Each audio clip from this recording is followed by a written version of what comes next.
Imagine करो कि आप क्लास में आराम से बैठे हो और अचानक टीचर की जगह एक खतरनाक रेड डॉल आपके सामने आ जाए और फिर वही डॉल एक गेम शुरू कर दे, मतलब अपनी जगह से जरा भी ना हिलना, और जो भी अपनी जगह से जरा भी हिल गया तो उसका सर वहीं पर फोड़ दिया जाता है और जैसे ही उसका सर फटता है वो वहीं पर छोटी छोटी गोलियों में बिखर जाता है। तो कहानी की शुरुआत में हमें एक स्टूडेंट ताकाहाता दिखाया जाता है जो अपनी बोरिंग जिंदगी से बहुत तंग आ चुका था। उसे लगता है कि उसकी जिंदगी में कोई खुशी ही नहीं है और उसे हर दिन बिल्कुल एक ही जैसा लगता है। रोज सुबह उठना, स्कूल जाना और फिर घर वापस आ जाना। घर आते ही वो हर दिन वीडियो गेम खेलता, लेकिन रोज की तरह वीडियो गेम खेल खेल कर वो पूरी तरह तंग पड़ चुका था। उसकी जिंदगी बस इसी रूटीन तक सिमट कर रह गई है। अगले दिन वो अपनी क्लास में बैठा था, तभी पढ़ाते समय उसके टीचर का सर फट कर बिखर जाता है और वही खतरनाक दारूमा डॉल निकल कर बाहर आती है। वो अपना सर मोड़ लेती है और एक गाना गाने लगती है। वो जैसे ही गाना गाकर पीछे मुड़ती है और जब उसके सामने एक लड़का अपनी जगह से हिल जाता है वो वहीं पर उसका सर फोड़ कर रख देती है और फटते ही उस लड़के का सर छोटी छोटी गोलियों में बिखर जाता है। जो भी अपनी जगह से हिलता जाता वो डॉल उसे वहीं पर मारती जाती। ये देखकर वहाँ सबकी सांसें ही अटक जाती हैं। बाकी स्टूडेंट वहीं पर अपनी सांसें रोक कर खड़े हो जाते हैं। तभी दो लड़के वहाँ से भागकर दरवाजा खोलने की कोशिश करते हैं, लेकिन पीछे से वो डॉल भी उन्हें देख लेती है और उनका सर वहीं पर फोड़ डालती है, जिसे देखकर वहाँ सबके रोंगटे ही खड़े हो जाते हैं। जब वो डॉल दूसरी तरफ मोड़ती है तब पीछे से स्टाके नाम का लड़का उसके पीछे एक बटन लगा देख लेता है। वो सबसे कहता है कि हमें किसी भी तरह करके इस बटन को दबाना होगा, तभी हम इस डॉल को बंद कर सकते हैं, नहीं तो हम सब एक एक करके मारे जाएंगे। ये सुनकर वहाँ एक लड़का उसे बंद करने के लिए भागता है, लेकिन मौके पर ही उस डॉल ने उसे देख लिया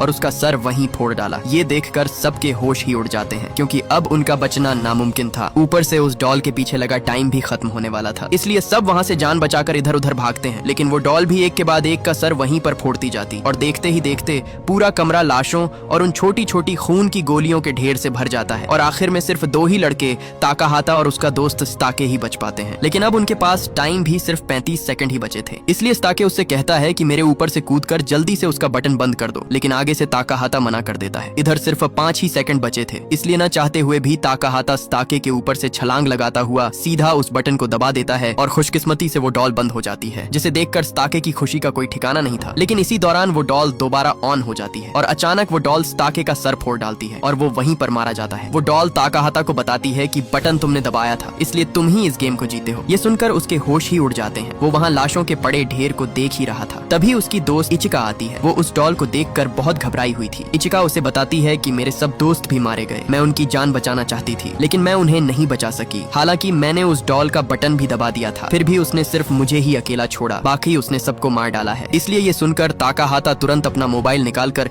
पुलिस को कॉल करता है, लेकिन वहाँ सिग्नल का नामो निशान तक नहीं था। इसलिए वो दोनों अपनी जान बचाकर वहाँ से भाग निकलते हैं। वो वहाँ दरवाजा खोलने की कोशिश करते हैं, लेकिन सब दरवाजे बंद हो चुके थे। ताकाहाता एक सिलेंडर उठाकर उस दरवाजे को तोड़ता है, पर वो दरवाजा बहुत मजबूती से बंद था। ये देख वो ऊपर की तरफ भागते हैं। वो भागकर सीधे एक प्ले ग्राउंड तक पहुंच जाते हैं। जैसे ही वो उस ग्राउंड के अंदर आते हैं उस हाल का दरवाजा बंद हो जाता है, मतलब अब वो इस गेम को खेले बगैर यहाँ से बाहर नहीं निकल सकते थे। उस ग्राउंड पर बड़ा बड़ा लिखा था कि अगर गेम को जीतना है तो कैट के गले में घंटी डालनी होगी। वहाँ जितने भी प्लेयर थे उन सब ने माउस वाला सूट पहना हुआ था। उस गेम का लीडर डोरी उन्हें वो सूट पहनने के लिए कहता है, क्योंकि अब वो दोनों भी इस गेम का हिस्सा बन चुके थे। इसी दौरान वहाँ जमीन जोर जोर से हिलने लगती है और तभी उसके अंदर से एक बहुत बड़ी कैट निकल कर बाहर आती है, जिसे देखकर उन सबके होश ही उड़ जाते हैं। वो कैट वहाँ एक प्लेयर को अपने अंदर निगल लेती है। ये देखकर सब इधर उधर अपनी जान बचाकर भागने लगते हैं, लेकिन वो कैट भी एक के बाद एक सबको अपने अंदर निगलती जा रही थी। तभी ताकाहाता और उसकी दोस्त को वहाँ एक घंटी रेंगती हुई दिखाई देती है, जिस पर टाइमर चल रहा था। ताकाहाता जब उस कैट की तरफ देखता है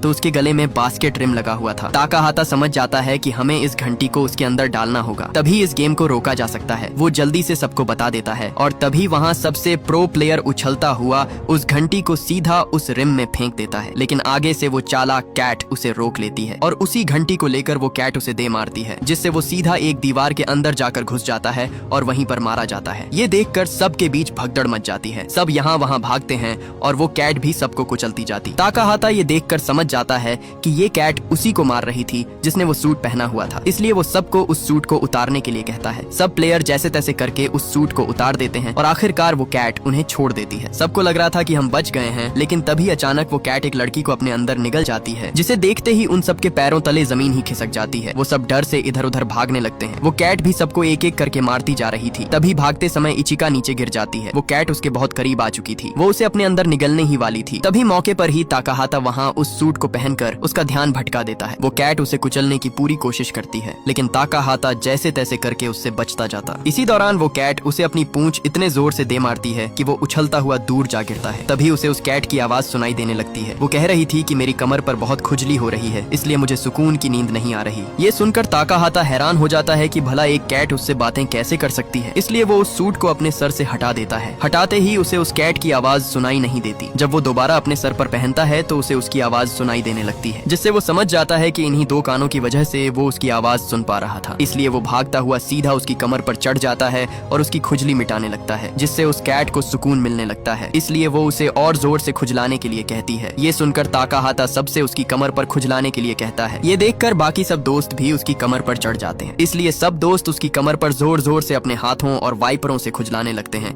जिससे वो कैट वहीं पर नींद में चली जाती है। इसी का फायदा उठाकर ताकाहाता वो घंटी उठाकर उस रिम में डालने ही वाला था। तभी वहाँ वो गेम लीडर आकर उसे रोक देता है और कहता है कि अगर तुमने इस घंटी को डाल दिया तो सिर्फ तुम ही इस गेम को जीत जाओगे और बाकी हम सब मारे जाएंगे, जैसे उस डॉल ने सबको मार डाला था। लेकिन ताकाहाता उसे मना कर देता है, जिससे सबके बीच हाथापाई शुरू हो जाती है और उस हाथापाई की वजह से वो कैट नींद से उठ जाती है और उठते ही वो अपने नुकीले पंजों से वहाँ खड़े दो प्लेयर के बीच से टुकड़े कर देती है। ये देख ताकाहाता के होश ही उड़ जाते हैं। तभी ताकाहाता को सामने पड़ा एक बॉल दिखाई देता है। ताकाहाता और इचिका दोनों उस घंटी और बॉल को उठाकर एक कमरे के अंदर भाग जाते हैं और जल्दी से उस बॉल और घंटी को एक कपड़े के अंदर लपेटकर बाहर ले आते हैं। वो दोनों बॉल लेकर उसकी तरफ भागते हैं। उस कैट को आगे से कुछ भी समझ नहीं आ रहा था कि घंटी किसके पास है। तभी भागते समय ताकाहाता के हाथ में बॉल से कपड़ा हट जाता है, जिसे वो कैट देख लेती है। उस कैट को समझ आ जाती है कि घंटी इचिका के पास है, इसीलिए वो पहले इचिका पर हमला करके उसकी बॉल दूर फेंक देती है। लेकिन असल में वो घंटी नहीं थी, बल्कि वो बॉल था। असली वाली घंटी ताकाहाता के पास थी, जो उसने उस बॉल के टुकड़ों के अंदर छुपाई हुई थी। ताकाहाता उस घंटी को सीधा रिम के अंदर फेंकता है, लेकिन बदकिस्मती से वो घंटी रिम के अंदर नहीं जा पाती, जिसे देख ताकाहाता अंदर से पूरी तरह टूट जाता है, क्योंकि उनकी मौत करीब थी और गेम खत्म होने में सिर्फ 2 ही सेकंड बचे थे। लेकिन तभी मौके पर दूसरा प्लेयर कूदता हुआ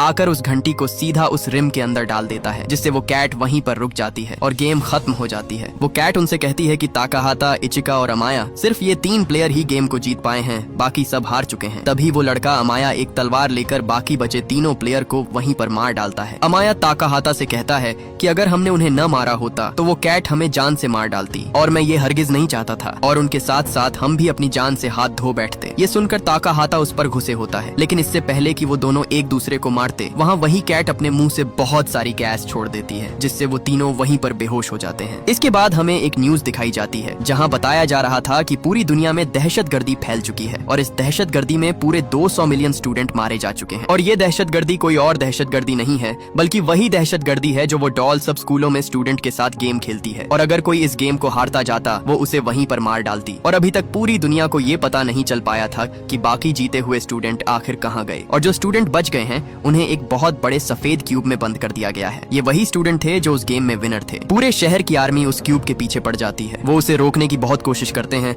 लेकिन वो इस कोशिश में नाकाम रहते हैं, क्योंकि ये क्यूब आसमान में उड़ता हुआ आगे बढ़ रहा था और इसी क्यूब में उन बचे हुए स्टूडेंट की अगली गेम होने वाली थी, और अगर वो गेम को जीत गए तो उन्हें इस क्यूब से बाहर निकाल दिया जाएगा। इधर उसी क्यूब में ताकाहाता को होश आता है। वहाँ उसके सामने उसके स्कूल की दोस्त शोको थी। शोको उसे यहाँ देखकर हैरान हो जाती है। वो उससे कहती है कि तुम यहाँ कैसे आए हो। ताकाहाता उसे बताता है कि मैंने एक गेम खेली थी और जीतने पर मुझे यहाँ बंद कर दिया गया। शोको उससे कहती है कि मैंने भी यही गेम खेली और मुझे भी इस क्यूब में बंद कर दिया गया। वो उसे कहती है कि अब तो हम जीत चुके हैं, अब भी हमारे साथ ये क्यों हो रहा है। आगे से ताकाहाता उसे बताता है कि मुझे इसके बारे में कुछ पता नहीं। उनके साथ 2 और स्टूडेंट ताइरा और यूमी भी थे। वहाँ ताइरा अपने लैपटॉप में उसी क्यूब की कैलकुलेशन कर रहा था ताकि उसे सॉल्व करके किसी तरह यहाँ से बाहर निकला जा सके। ताकाहाता वहाँ इचिका और अमाया को ढूंढने के लिए एक दरवाजा खोलने की कोशिश करता है, लेकिन वो दरवाजा मजबूती से बंद था। तभी वहाँ ताइरा एक बटन दबाता है और दबाते ही एक स्क्रीन पर न्यूज दिखाई जाती है। उस न्यूज में भी क्यूब और पूरी दुनिया में सब स्कूलों पर आतंकवादियों के हमलों के बारे में बताया जा रहा था। तारा उससे कहता है कि तुम यहाँ से बाहर निकलने की चाहे कितनी भी कोशिश कर लो, तुम नहीं निकल पाओगे। यहाँ तक कि अगर पूरी दुनिया की आर्मी भी आ जाए तब भी हम इस क्यूब से बाहर नहीं निकल पाएंगे। ये सुनकर ताकाहाता के पैरों तले जमीन ही खिसक जाती है, क्योंकि अब उसे अपनी मौत सामने दिखाई दे रही थी। इसी दौरान उस स्क्रीन में बताया जाता है कि अगर इस गेम को जीतना है तो तुम्हें 3 चाबियों की जरूरत होगी, नहीं तो तुम सब यहाँ मारे जाओगे। तभी पीछे से वो दरवाजा खुल जाता है और उसमें से पूरी 4 कोकेशी डॉल्स निकलकर अंदर आती हैं। वो उन्हें बताती हैं कि इस गेम को जो भी जीत गया वही यहाँ से बाहर निकल पाएगा। वो डॉल्स उन्हें इस गेम के रूल्स बताती हैं कि तुम सबको अपनी आंखों पर पट्टी बांधकर एक ही जगह पर बैठना होगा और हम चारों गाना गाते हुए तुम्हारे इर्द गिर्द घूमेंगे, और जैसे ही गाना खत्म होगा हम रुक जाएंगे और तुम्हें अपने पीछे खड़ी डॉल का सही नाम बताना होगा। अगर नाम सही न बताया तो हम तुम्हें वहीं पर मार डालेंगे। इसके बाद वो डॉल सबसे पहले उसी लड़के ताइरा को चुनती है। वो लड़का अपनी आंखों पर पट्टी बांध लेता है और सब